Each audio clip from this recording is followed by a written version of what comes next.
Captain J. Kim stood on the bridge of the Silent Thunder, watching the stars through the main screen. The ship moved slowly through space, its engines making a soft humming sound.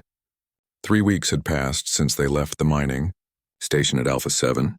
Their mission was simple: check 3 empty systems for new planets that humans could live on.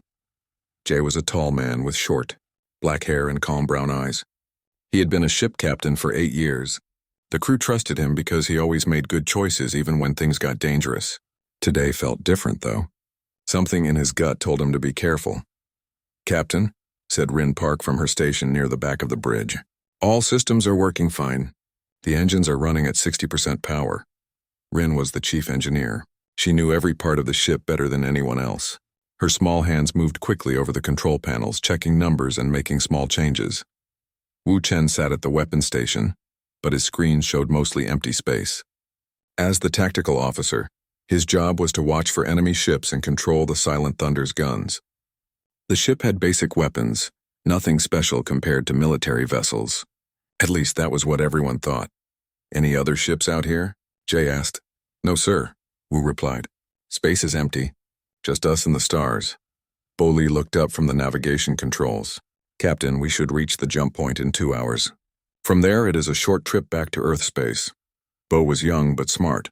He could calculate the best routes through space faster than the ship's computer. Narration worked at the communications station, listening to radio signals from across the galaxy. Most of the time, she heard nothing but static. Sometimes she picked up messages from trading ships or distant colonies. Today, the radio was quiet. "Good work, everyone," Jay said. "Let's finish this mission and go home." But as the words left his mouth, warning lights began flashing on Wu's station. "Captain," Wu called out, "I'm picking up ships on the scanner, big ones. They just appeared out of nowhere." Jay moved quickly to look at Wu's screen. 12 red dots showed on the display, each one much larger than the Silent Thunder. The ships were moving fast, heading straight for them. "How did they get so close without us seeing them?" Jay asked. "They must have been hiding behind that dead planet," Bo said, pointing at his navigation screen. "Smart move." Ara's station started beeping loudly. "Captain, someone is trying to talk to us." "Put it on the main speakers," Jay ordered. A deep, rough voice filled the bridge. The alien spoke in broken human language, but everyone could understand the words. "Small human ship. You are in Veltar space now. I am Admiral Kexmore of the mighty Warfleet. Your weak vessel will surrender now or we will destroy you." On the main screen, one of the alien ships appeared. It was huge, 3 times longer than the Silent Thunder and covered in weapons. The hull was dark green with sharp edges that looked like teeth. Red lights glowed along the sides like angry eyes. More ships moved into view. Each one was different, but all were built for war. Some had massive cannons pointing forward. Others had rows of missile tubes along their sides. The largest ship sat in the middle, clearly the flagship where Admiral Kexmore waited. "Look at that tiny human boat." Another alien voice laughed over the radio. "It probably has no real weapons. Just tools for digging in dirt. Weak mammals always run away," a third voice added. "But this one has nowhere to go."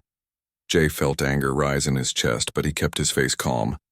Rin moved closer to her station and began touching controls that most of the crew had never seen her use. Bo started calculating escape routes, but the alien ships had surrounded them completely. "Captain," Ara whispered, "they are broadcasting on all frequencies. Other ships in nearby systems can hear them making fun of us." "They want an audience," Wu said quietly. "They want other aliens to see them beat humans." Admiral Kexmore's voice came again, louder this time. "Human captain, answer me. Do you surrender your ship and crew to the great Veltar Empire? We will make good slaves of you. Much better than letting you die in space." Jay looked around at his crew. Each person sat ready at their station, waiting for his decision. He could try to run, but the alien ships were faster.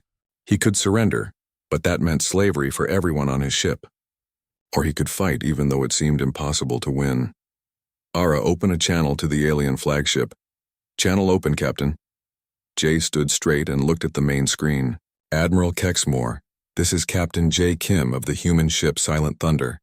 We are in neutral space on a peaceful mission. Move your ships away and let us pass." Loud laughter came from the speakers. "Did you hear that?" Kexmore said to his crew. "The small human thinks he can give orders to us. His little ship against our great fleet. Perhaps we should keep his ship as a toy, another alien voice suggested. It would look nice next to our real warships. Yes, Kexmore agreed. Human captain, you have 1 minute to surrender. Then we will take your ship anyway. Your choice is to come peacefully or come as prisoners. The radio went quiet. On the main screen, the alien fleet began moving into attack formation. Weapon systems powered up, making the enemy ships glow with dangerous energy. Jay turned to his crew. Each person looked back at him with trust and determination. They were ready to follow his choice, whatever it might be.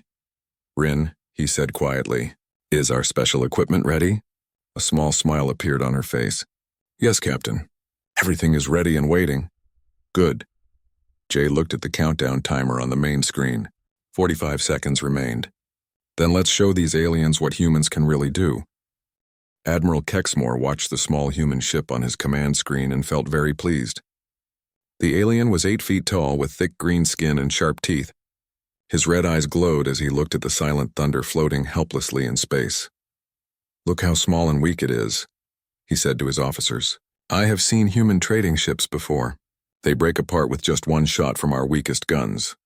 Sub-Commander Thekra stood beside him, also staring at the human vessel. Admiral, should we capture it quickly? The humans might try to run away.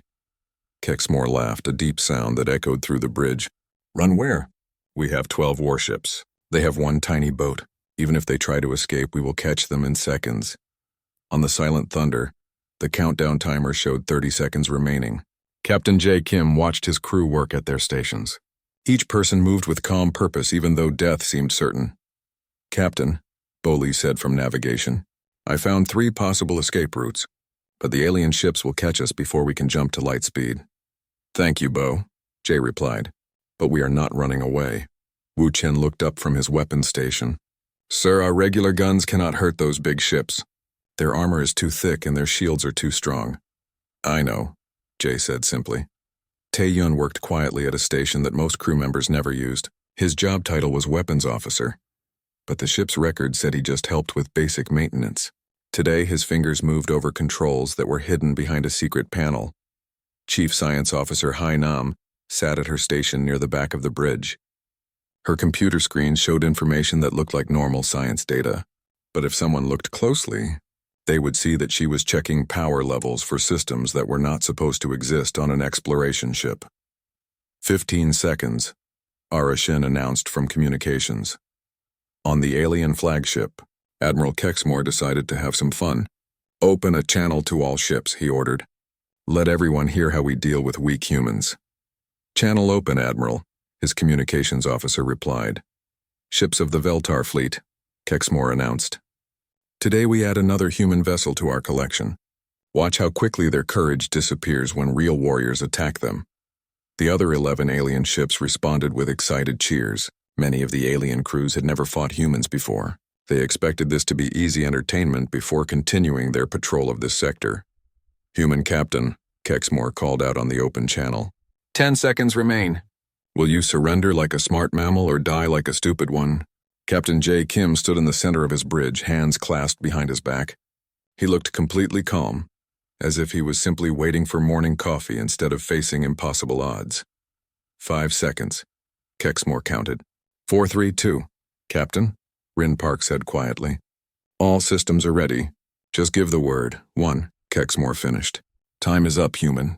Prepare to... Admiral Kexmore, Jay interrupted, his voice clear and strong.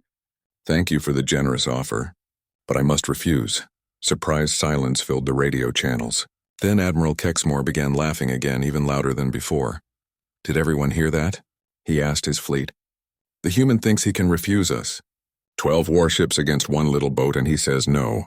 Perhaps they do not understand numbers, suggested another alien captain. Humans are not very smart. Or maybe, said a third voice, they are too frightened to think clearly. Fear makes mammals act strange. Admiral Kexmore wiped tears from his red eyes. This is wonderful entertainment. Very well, brave human captain. Since you choose to fight, we will destroy you slowly. I want to enjoy watching your ship break apart piece by piece. All ships, he commanded. Power up weapons, but do not fire yet. Let the humans see what real firepower looks like. Maybe they will change their minds when they understand how hopeless this is. The alien fleet began to glow with dangerous energy. Plasma cannons charged with bright blue light. Missile tubes opened like hungry mouths. Energy shields shimmered around each ship like protective bubbles. On the Silent Thunder, the crew watched the display of alien power without showing fear. "Impressive," Wu Chen commented. "Those are serious weapons." "Yes," agreed Tae Yun, "but they are also very old technology, probably 50 years behind what we use now." Admiral Kexmore decided to make the show even better. "Human ship, this is your last chance. Look at our mighty weapons. Feel the power of our engines. We could turn your tiny vessel into dust with one shot from any of our ships. But where is the fun in that?" He continued. "Instead, we will disable your engines first, then your weapons, then your life support. We will take you apart slowly while you float helplessly in space." "The humans must be terrified now," Sub-Commander Thekra said with satisfaction. But Admiral Kexmore noticed something strange. The Silent Thunder had not moved at all. Most ships would be trying to run or at least turning to face the strongest enemy, but the human vessel just sat there, as if waiting for something. "Are their engines broken?" he wondered out loud. "No, sir," his scanner officer reported. "Their power systems are working, but I am getting some unusual readings from their ship." "What kind of readings?" "I am not sure, Admiral. The computer cannot identify the energy source. It is something we have not seen before." Admiral Kexmore frowned. "Probably just human mining equipment. They use different technology than real warships." But deep inside, a small voice warned him that something was not right. The human captain seemed too calm. His crew was too relaxed. Real fear should have taken over by now. "All ships prepare to fire," he ordered. "Target their engines only. I want them alive when we capture them." "Targeting complete," came the response from all 11 ships. "Fire." Bright blue plasma bolts shot through space toward the Silent Thunder. 11 alien warships had fired at the same time, sending enough energy to destroy a small moon. The weapons moved fast, crossing the distance in just 2 seconds. Captain J. Kim watched the incoming fire on his main screen and said one word: "Now." Chief Science Officer Hai Nam pressed a single button on her control panel. The plasma bolts hit the Silent Thunder and simply disappeared. They did not explode against the hull or bounce off a shield. The deadly energy just vanished as if it had never existed at all. Admiral Kexmore stared at his screen in shock. "What happened? Where did our weapons go?" "I don't know, sir," his weapons officer replied, checking his instruments frantically. "All shots hit the target, but there was no explosion. No damage, no anything. Fire again," Kexmore ordered. "All ships, full power." This time, 24 plasma cannons fired at once. The space around the Silent Thunder lit up like a small star as massive amounts of energy struck the human ship. Again, nothing happened. The Silent Thunder sat in space completely undamaged. "This is impossible," Sub-Commander Thekra whispered. "No ship can absorb that much firepower without any protection." On the Silent Thunder's bridge, Engineer First Class Minnow smiled as she watched her control panel. "Adaptive shield matrix is working perfectly, Captain. The system analyzed their weapon frequency and adjusted our defenses automatically." "How many more shots can we absorb?" Captain J asked. "As many as they want to fire," Min replied. "Their plasma technology is at least 50 years old. Our shields can handle it all day long." J nodded and turned to Tai Yun at the weapons station. "Are our systems ready?" "Yes, sir," Tay answered. "All weapons are powered up and waiting for your command." Admiral Kexmore was becoming angry and confused. "Scan that ship again. Find out what kind of shields they are using." "Sir," his scanner officer said nervously, "I'm detecting massive energy readings from inside the human vessel. Much bigger than anything we have ever seen. That cannot be right." "Check your equipment." "I have checked 3 times, Admiral. The readings are correct. That small ship has more power than our entire flagship." As if responding to their conversation, the Silent Thunder began to change. Panels along the hull slid open, revealing weapons that had been hidden inside. The ship's appearance transformed from a peaceful exploration vessel to something much more dangerous. "By the ancient gods," Kexmore breathed. "What is that thing?" Large cannon barrels extended from the ship's sides. Strange devices that hummed with unknown energy appeared along the top and bottom. Most frightening of all, a sphere of crackling electricity formed at the front of the ship, growing bigger and brighter every second. "Captain," Arashin reported from communications, "the aliens are trying to send distress signals to their home fleet. Block all their transmissions, Jay ordered. I don't want anyone else to know about our capabilities yet. Yes, sir. All enemy communications are now jammed. Chief Science Officer Hyanam looked up from her station.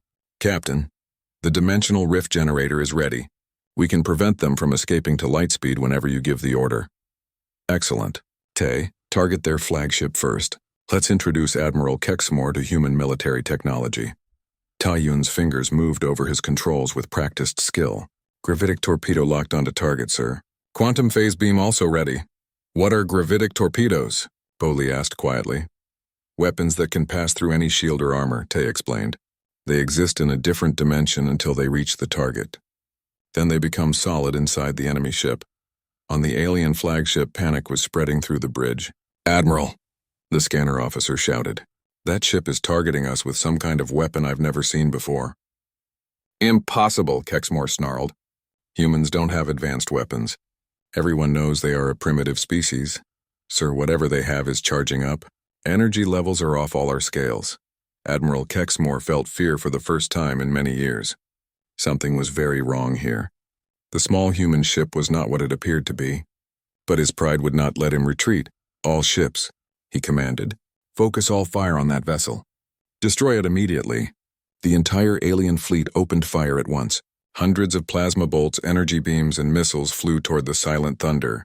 The attack was so intense that nearby space itself began to glow from all the energy. Every shot hit the human ship, and every shot simply vanished. Their shields are absorbing everything. Someone screamed over the alien communication system. How is this possible? Another voice cried out. Captain J. Kim watched the light show with calm interest. Impressive firepower, he commented. But quantity cannot beat quality. Ye, activate the rift generator. Make sure none of them can escape. Activating now, sir. Space around the battle area began to bend and twist. Invisible forces grabbed hold of the alien ships, preventing them from jumping to light speed. They were trapped. Sir, Wu Chen reported. The aliens are trying to retreat, but they can't enter hyperspace. Good. Now they will have to face the consequences of attacking a human ship. Jay turned to his weapons officer. Tay, you may fire when ready. With pleasure, Captain. The sphere of energy at the front of the silent thunder suddenly shot forward. It moved so fast that the aliens barely had time to see it coming. The gravitic torpedo passed through the flagship's shields as if they were not there. It went through the thick armor hull like it was made of paper. Then it exploded inside the ship's reactor core. The massive alien flagship. Admiral Kexmore's pride and joy disappeared in a ball of brilliant fire. The explosion was so bright that the other alien ships had to turn down their screen settings to avoid being blinded. When the light faded, nothing remained of the flagship except glowing debris floating in space. Admiral Kexmore is dead, Ara reported from communications. The remaining ships are in panic. 1 down, Captain J said calmly. 11 to go. The remaining 11 alien ships stared in horror at the empty space where their flagship had been just seconds before.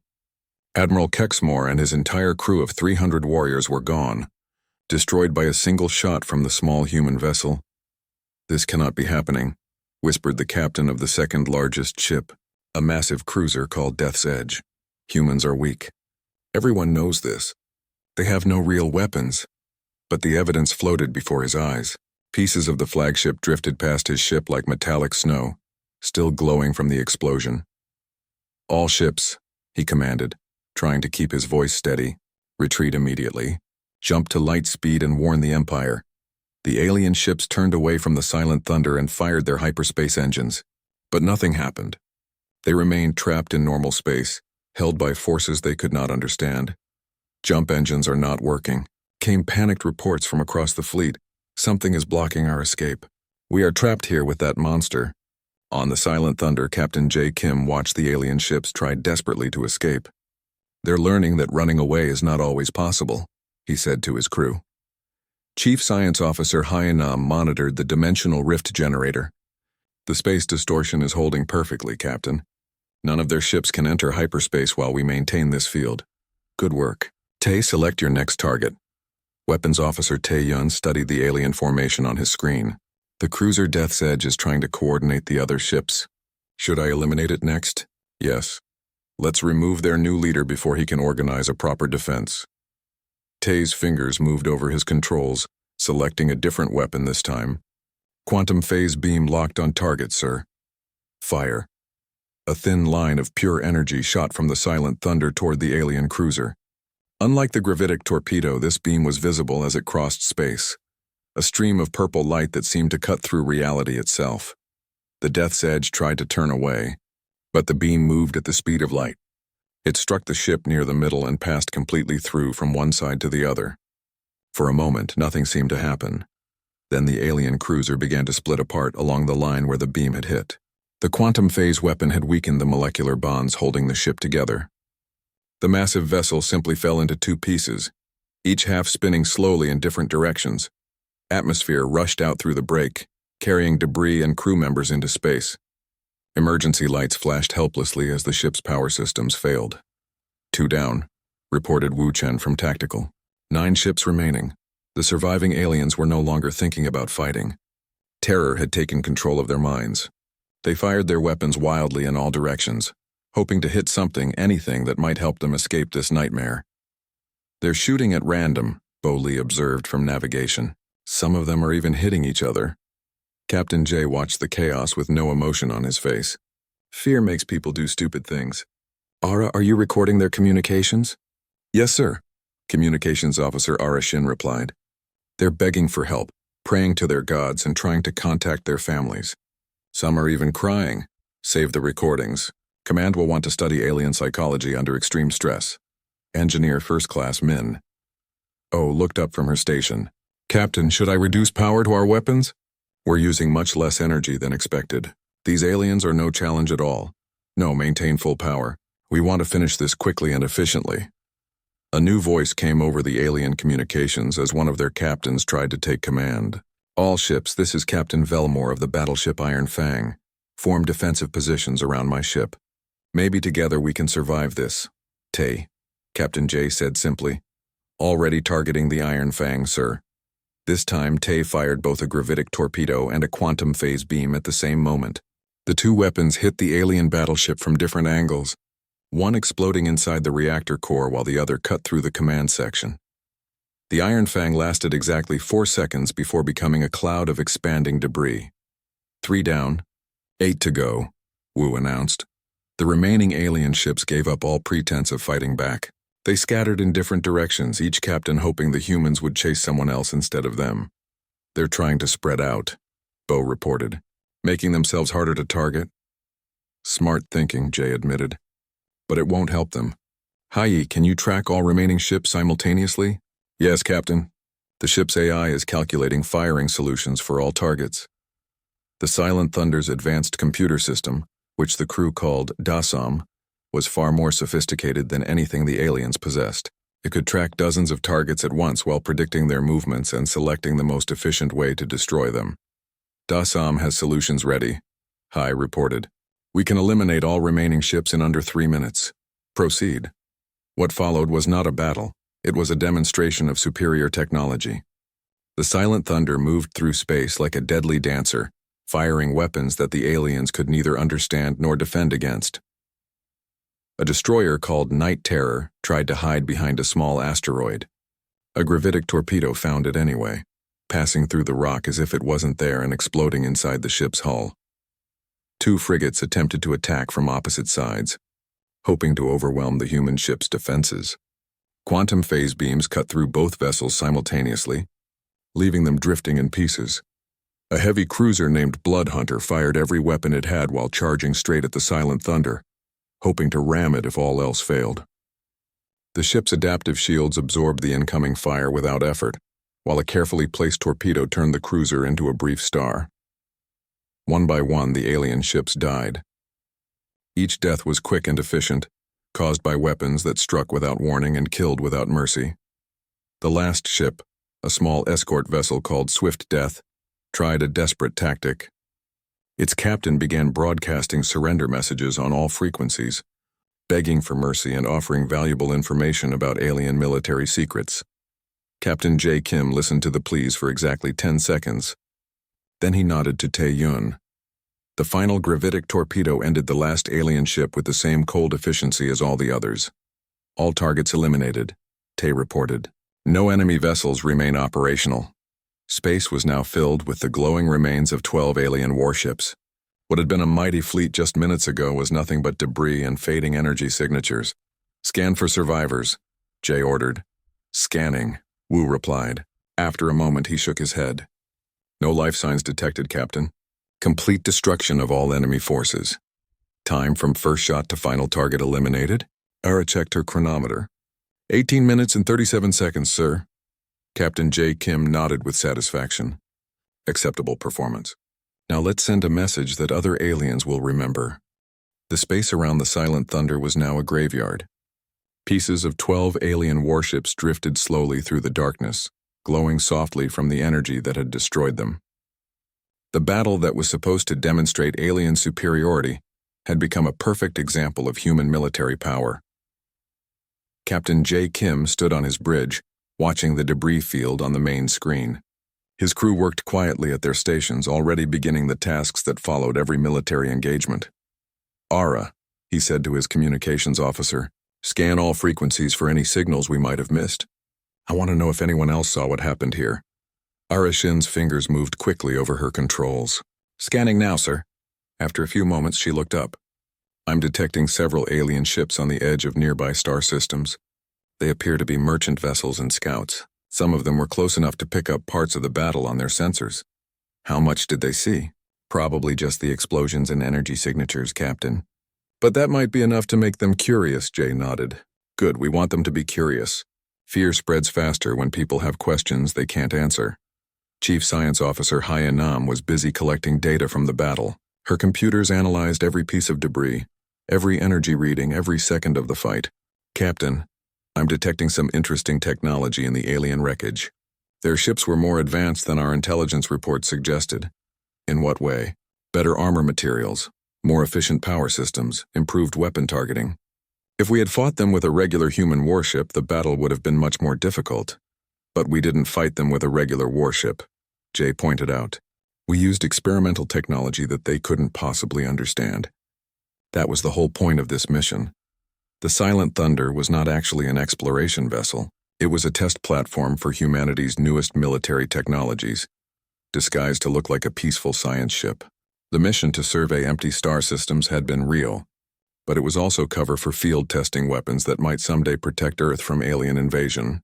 Engineer First Class Minnow looked up from her station. Captain, should I begin hiding our weapons again? We're likely to encounter more alien ships on the way home. Not yet, Jay replied. First, we're going to send a message that will reach every corner of this galaxy. Sir? Ara asked.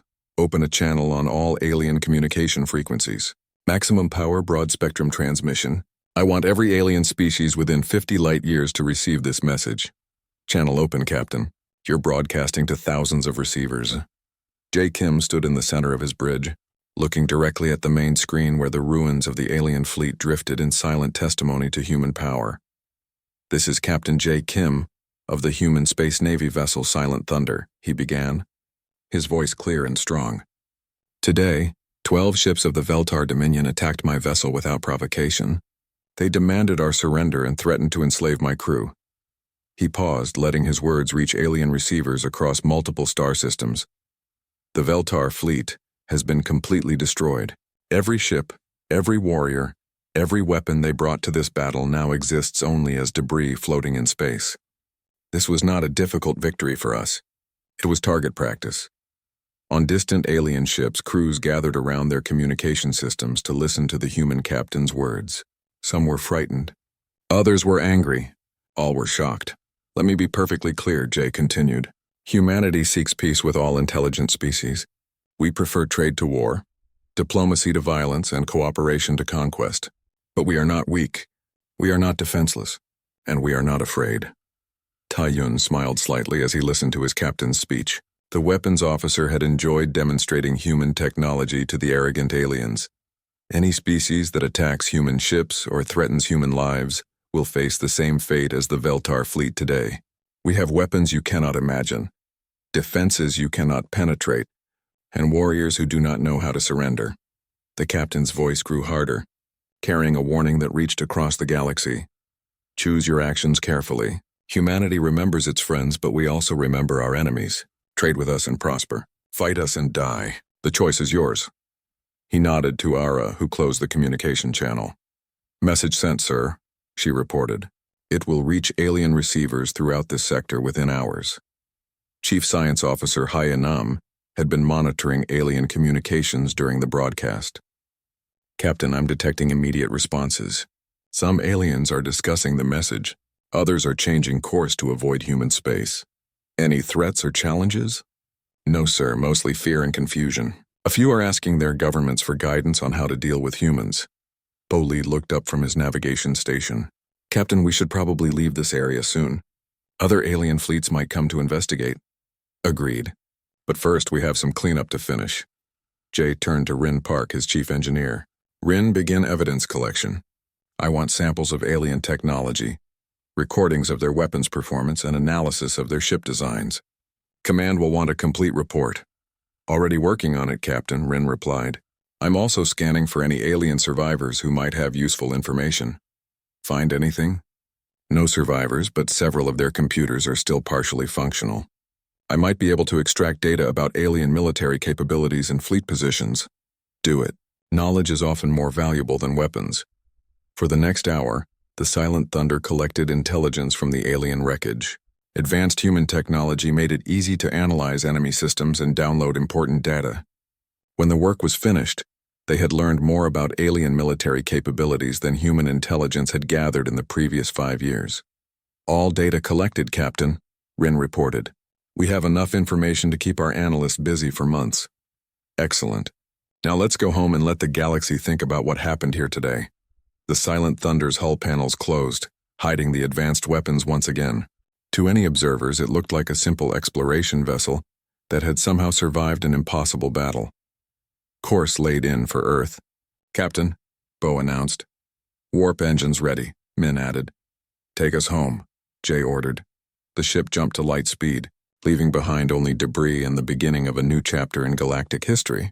Word of the battle would spread to every alien civilization within weeks. Some would seek friendship with humanity. Others would plot revenge. But all would know that the species from Earth was not as weak as they had appeared. In the months that followed, alien behavior toward human ships changed dramatically. Trade requests increased. Military challenges disappeared. Several alien governments sent diplomatic messages asking for peaceful contact. The Veltar Empire, when they learned of their lost fleet, quietly moved their borders away from human space. Captain J. Kim and the crew of the Silent Thunder had done more than win a battle. They had changed how the galaxy saw humanity. The aliens had mocked a lone human ship, thinking it was helpless prey.